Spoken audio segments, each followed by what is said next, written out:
વર્ષ ભરશે તો એની અંદર 1495 પેન્શન ચાલુ થશે, 15 વર્ષ ભરશે તો એની અંદર 3308 ચાલુ થશે. એ રીતે 23 વર્ષ ભરીએ તો દર મહિને 1000 ગુણ્યા 12 મહિના 12000 ગુણ્યા 23 વર્ષ એટલે 2,78,000 થયા. 2,78,000 જેને અમે 12 વર્ષ થાય એટલે આપણો વીમો થઈ ગયો 12 લાખ રૂપિયાનો. 2,78,000 આપણા ભરાયા એની અમે 12 લાખનો વીમો થયો. દર મહિને આખી જિંદગી માટે આપણું પેન્શન 10,000 ચાલુ થઈ ગયું દર મહિને જીવીએ ત્યાં સુધી. અને ગમે ત્યારે આપણને ડેથ થયું તો ફેમિલીને 12 લાખ રૂપિયા મળશે.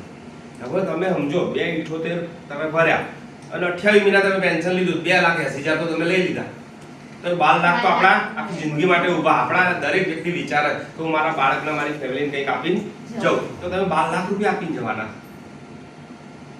તો ફેમિલી સુરક્ષા જેવી કોઈ પોલિસી છે નહીં. દરેક વ્યક્તિ અત્યારે હાલ તમારી જોડે ગમે એટલી પ્રોપર્ટી હોય, ગમે એટલું કમાતા હોય, સાહેબ તમારી ઉંમર થશે ને એટલે ફેમિલી અંદર તમારી વેલ્યુ 0 થઈ જશે.